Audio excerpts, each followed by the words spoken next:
अगर सत्संग रूपी तीर्थ में स्नान कर लिया तो कौआ कोयल हो जाएगा और बगुला हंस हो जाएगा। इसका तत्काल का प्रभाव है। एक सत्संग का शब्द आपके जीवन को बदल देगा। सत्संग के समान कोई बड़ा तीर्थ नहीं है। अगर इसमें जो रोज अवगाहन करते हैं पर आचरण में उतार ले, कुसंग ना होने पावे, तो सत्संग तुम्हें महात्मा बना देगा। पैंट शर्ट में तुम महात्मा होगे, गृहस्थी में रहते हुए तुम महात्मा होगे। महात्मा कोई बाहरी वेश ही नहीं है, महात्मा एक स्थिति है। महात्मा की एक स्थिति होती है। ये बात बिल्कुल याद रखना, कभी निराश मत होना। तुम्हें कभी ये सोचना नहीं पड़ेगा कि मेरा क्या होगा। यदि एक क्षण भी तुम बर्बाद नहीं करोगे तो बर्बाद व्यर्थ करना। तो यहां अगर भगवत भजन नहीं हो रहा तो सब व्यर्थ जा रहा है। आप देखो यहां सत्य कुछ नहीं, मान लीजिए कुछ सत्य नहीं, दिखाई सब कुछ दे रहा है, कुछ नहीं। ये जादू है, माया का जादू।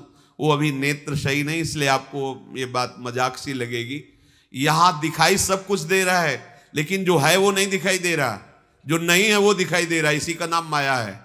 देखो कहां गए अम्मा, कहां गए पप्पा, कहां गए परिवार, खोजो तो नहीं मिलेगा। जो कल विषय था वो कहां गया, जो कल दृश्य था वो कहां गया। वो सब एक स्मृति के गर्त में जमा होता चला जा रहा है।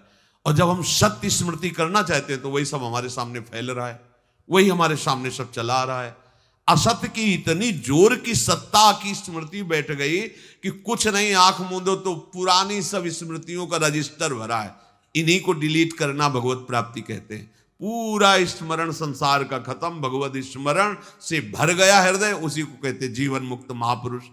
तो मेरी बात मान लो, एक क्षण भी भजन से बिलग न जाने पावे। सेवक जी महाराज भी कह रहे हैं कि कबहू काल वृथा नहीं जाए। एक क्षण भी तुम्हारा व्यर्थ नहीं जाना चाहिए। व्यर्थ क्या है? अगर भजन छूटा, नाम छूटा, भगवत आश्रय स्मृति, वो व्यर्थ जीवन है। चाहे जितना आप कमा लो, कुछ नहीं। ये ऐसी बाढ़ सी आती है, वो घटती देखे जाते हैं। किसी व्यक्ति को हमने देखा था एक बार, वो पूरा परिकर आए थे, सोने की कटोरी, चांदी की कटोरी, चांदी की थाल, किसी में अनार के दाने, किसी में पपीता के हुए, ढेर सारी चौकी में बाल भोग के समय। तो पूछा कि उन्हीं के निज जनों से, तो उन्होंने बताया अमुक अमुक अमुक ऐसा ऐसा।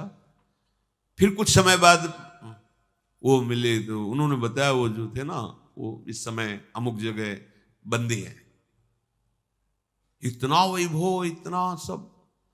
वो किसी बहुत फैक्ट्री के बड़े मालिक थे ऐसा, वो उन्होंने बैंक का कर्जा लिया था ऐसा।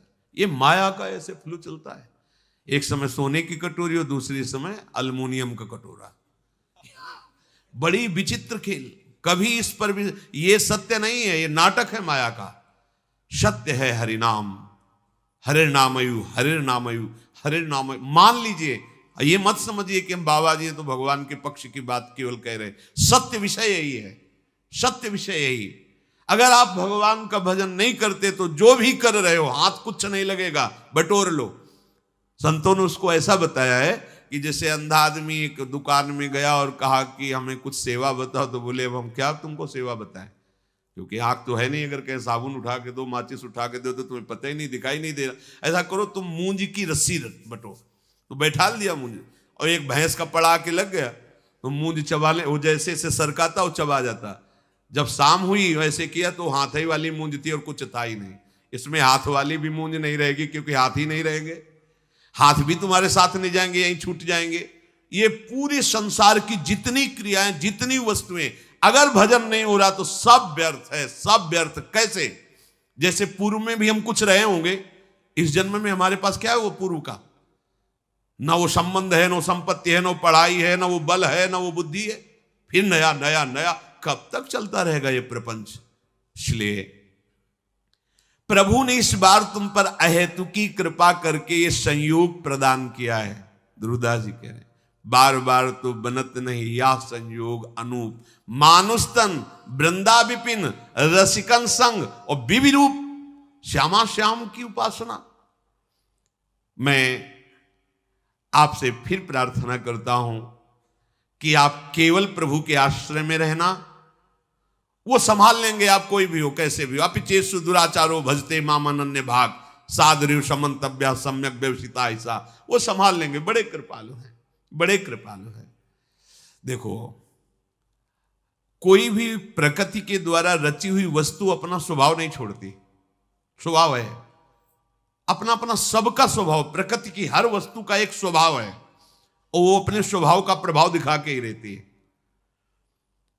पारस का एक स्वभाव है कि छू जाए लोहा तो सोना बना देती है।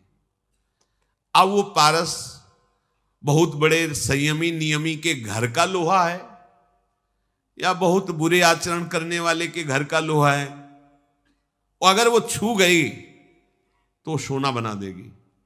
ऐसे ही भगवान का नाम का एक स्वभाव है और उसका प्रभाव है। तुम कैसे हो इससे कोई मतलब नहीं है नाम को, जैसे पारस को कोई मतलब नहीं।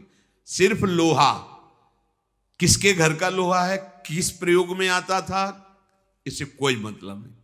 छुआ, स्वर्ण बना दिया। ऐसे ही नाम, तुम कौन हो, किसके घर के हो, कैसे आचरण वाले हो, कोई मतलब उसको नहीं।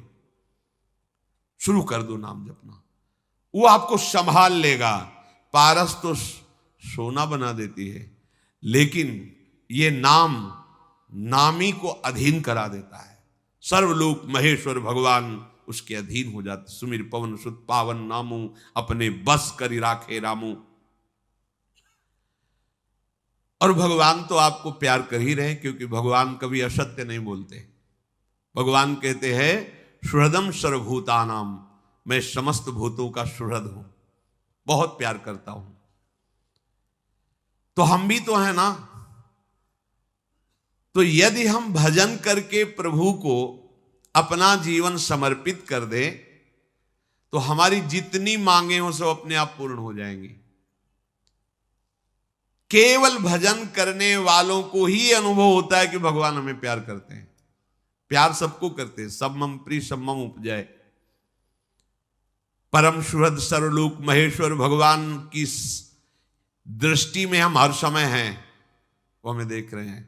शास्त्र शीर्षा पुरखा सहस्राक्षा, हजारों नेत्रों से हमें देख रहे हैं। विश्वतस् चक्षुर, पूरे विश्व में उनके नेत्र हैं, वो देख रहे हैं।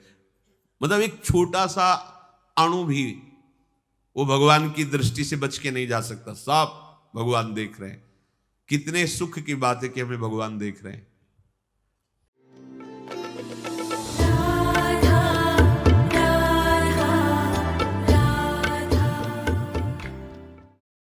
तो आइए और मेरे साथ प्रेम से कहिए राधे राधे।